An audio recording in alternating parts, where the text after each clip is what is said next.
Hey guys, Jordan here. I can't believe it's already October and we're already talking Halloween, but honestly, I'm really excited because I've been planning this look for you guys for like a year and a half. I really wanted to take that classic sugar skull makeup and make it look like jewelry. So this is my diamond sugar skull look and the perfect look to kick off the season for me and just in time for Day of the Dead. Dozens of real Swarovski crystals and large gems accented this look and gave it that diamond effect. And believe it or not, all the crystals and the flowers for this crown were purchased at Michael's Arts and Crafts. And you'd think all these crystals would be super heavy and irritate the skin, but honestly, you'd be surprised. My model Krista said she barely noticed them. And I really can't wait to get started, but of course, as always, if you guys have any requests for looks, you can always subscribe to my channel, leave those requests below in the comments section, or you can preview upcoming looks on my Instagram at Jordan Liberty. To begin, I'm applying a light base of white foundation over the high planes of the face to create a white cast without looking too stark. I want the skull effect without looking too literal. And once that white is on, I can apply her actual foundation shade to the rest of the face, lightly blending over the white until it just looks like a strong highlight. Then I'm applying a touch of concealer over blemishes, not making it too perfect because I'll be able to touch up at the end of the application. I'll be using a medium brow pencil a lot in this video, first to outline the eye sockets. I'm tracing around the top of the brow and following around the orbital bone to create what kind of looks like glasses. And don't stress too much about the shape of this, you can honestly make them circles if you'd like.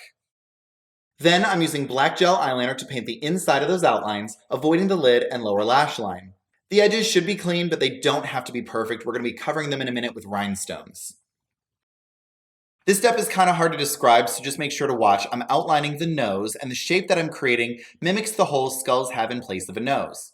Notice the deep V that comes down the center of the bridge, and then I'm filling the entire area underneath that with that black gel liner, literally tracing the outside of the natural curves of the nose where it meets the face.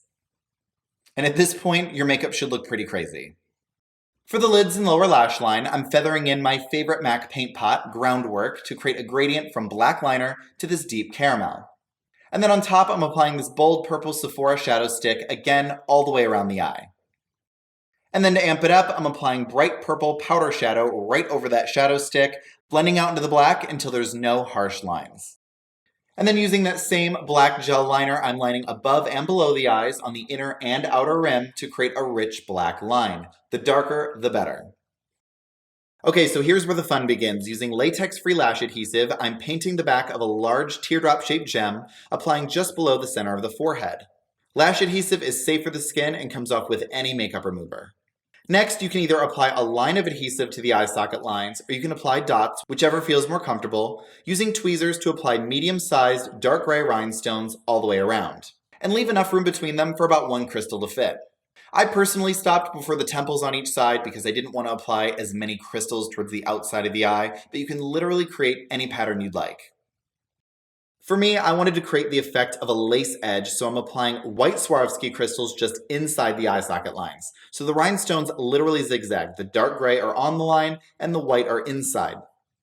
And again, I'm really just doing this on a portion of the eyes right underneath, but you can go as far around as you'd like.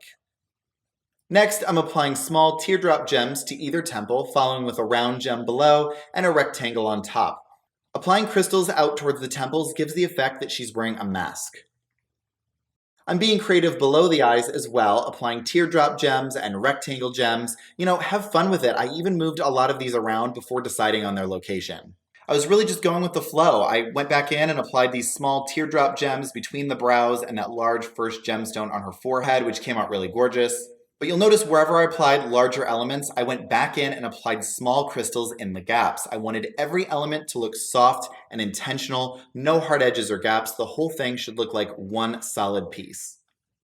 And that continued along the brow arches as well. Another teardrop gem and another rectangle gem along with smaller crystals. I didn't plan this look out in advance. I just applied things as they looked good until I was happy with the effect. A couple large round crystals finished the cheek area for me, and with a look like this, it was important to leave areas of the skin showing, particularly towards the outside of the face. And sugar skulls almost always have something on the chin, so I applied one round gem and 4 little crystals to the chin. As you can see, again, every large element is surrounded to some degree by smaller crystals. The mouth was actually super fun to create. After applying MAC Erase Lip Balm to the lips to nude them out, I'm going back to my brow pencil to create soft lines that curve out from the corners of the mouth upwards towards the cheekbones. The goal wasn't to make her look totally skull-like, just to make her look more like a skull. if that makes any sense. And here's where the lips got cool. I applied flat teardrop gems to the lips using lash adhesive to make them look like teeth. 2 larger stones in the center of the top and bottom lips, and then smaller as I moved out, following the natural lip shape to create this result. And again, to make it look more like a skull, I'm using that brow pencil to draw lines straight up from the gaps between each gem, creating the look of teeth and roots on top and bottom. And after applying all those gems, a pair of false lashes to finish the look should feel like a relief. A full pair of Fake It False eyelashes in Striptease helps to pop the eyes from within those deep sockets we created. Now, this could totally be the finished look for Day of the Dead, but when I created this look, I wanted something a bit more editorial, so I'm doing my signature glossy eye, applying rose salve to the entire eye socket area to create a brilliant sheen on camera. And that's it, a unique and luxurious take on the classic Sugar Skull look, a makeup look that seriously excited me to create for you guys, and honestly, it's not as hard as you'd think to do. It just takes some patience and a lot of creativity. And as always, I hope you guys enjoyed this look and can't wait to bring you a new one next week. Thanks so much.